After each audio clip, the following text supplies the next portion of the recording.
Hello everyone, good morning. কেমন আছো তোমরা সবাই? আশা করি তোমরা সবাই যে যেখান থেকে আমার এই ভিডিওটি দেখছো তোমরা সবাই খুব ভালো আছো, সুস্থ আছো। আমরাও কিন্তু বেশ ভালো আছি। আমাদের এলডি সুইট সিস্টার ব্লগে তোমাদের সবাইকে স্বাগত জানিয়ে শুরু করলাম আজকের একটি নতুন ব্লগ। আমার চ্যানেলে যদি নতুন বন্ধু হয়ে থাকো তাহলে তোমাদের কাছে প্লিজ অনুরোধ রইল, চ্যানেলটিকে একটু সাবস্ক্রাইব করে নিও আর একটু লাইক কমেন্ট অবশ্যই করে দিও। আর পুরনো বন্ধুরা তোমরা যদি এখনও লাইক কমেন্ট করতে ভুলে যেয়ে থাকো তাহলে প্লিজ একটা লাইক কমেন্ট করে দিও।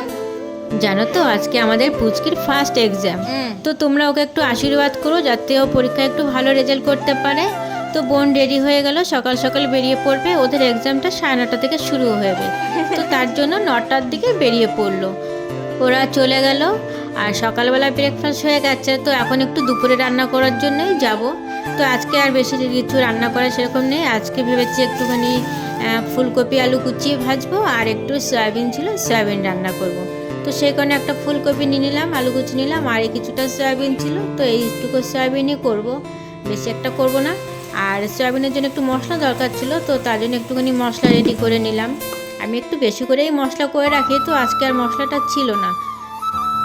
যখন মশলাটা করি না একটু বেশি করেই করি, তাহলে কি হয় পরের দিন রান্না করতে গেলে একটু সুবিধা হয়। সেই কারণে 2-3 দিন রান্নাটা হয় এরকম করে একটু মশলাটা করি, তাহলে আমার রান্না করার সময় একটু সুবিধা হয়ে যায়।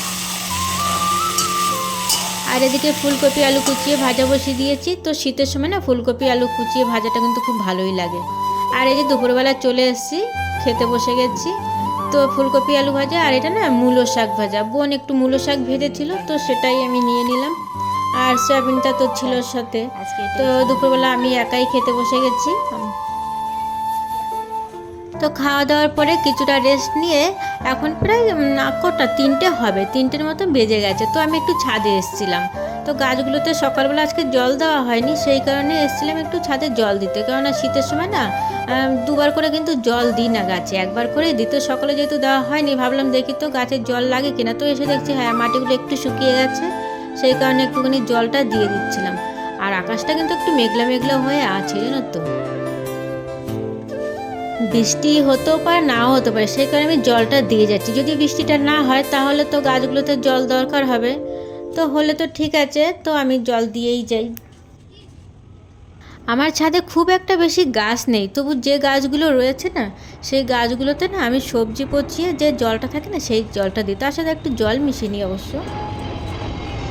আর একবার জানো তো কী হয়েছে, আমি না সেই 1 বস্তা পাতা জোগাড় করে রেখেছিলাম সার বানাবো সেই কারণে।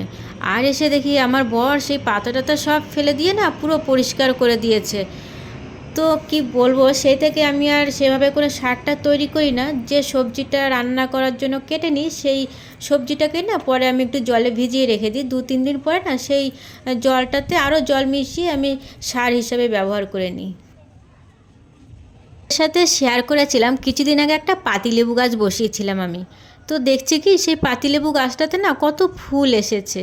তো এই সময়টা জানি না পাতিলেবু গাছে ফুল আসে কিনা, আমার ঠিক জানা নেই। তো ফুলগুলো দেখে কিন্তু আমার খুব ভালো লাগছে, জানি না লেবুগুলো হবে কি না, কী করলে লেবুগুলো হবে বলো তো। আর জানো তো যেদিনকে না আমি নিরামিষ খাই সেদিনকে না আমার খুব খিদে পেয়ে যায় বিকেলবেলা। তো তারপরে বিকেলবেলা কী খাবো ভাবছি, এবারে চাউমিন ছিল ভুলেই গেছিলাম, তো যাই হোক চাউমিনটা নিয়ে নিলাম। চাউমিনটাই করবো এখন বিকেলবেলা, যেহেতু খিদে পেয়েছে আর হাজব্যান্ডও বাড়ি চলে এসছে, সেই ভাবলাম তার একটু চাউমিনই খাওয়া যাক। কোনো কিছু সবজি দেবো না, শুধু পেঁয়াজ ভেজে নিয়েছি আর এর ভিতরে 2টো ডিম দেবো ফাটিয়ে। তো এটা দিয়েই চাউমিনটা করব। আর আমার না বাইরের খাবারটা না খেতে অতটা ঠিক ভালো লাগে না জানো তো, আর আমার হাজব্যান্ডও অতটা পছন্দ করে না। তো বেশিরভাগ কিছু বানালে না আমি বাড়িতেই বানিয়ে নিই। তো চাউমিনটা খেতে কিন্তু বেশ ভালোই লেগেছিল, অনেক দিন পরে খেয়েছিলাম হয়তো সেই কারণে। তো বন্ধুরা আমার ভিডিওটা তোমাদের কেমন লাগলো অবশ্যই জানিও, যদি ভালো লেগে থাকে অবশ্যই চ্যানেলটিকে সাবস্ক্রাইব করে নিও আর একটা লাইক কমেন্ট অবশ্যই করে দিও। তো ভিডিওটা এখানেই শেষ করলাম, তোমরা সবাই ভালো থেকো, সুস্থ থেকো, তোমাদের সাথে দেখা হবে পরের একটি নতুন ব্লগে।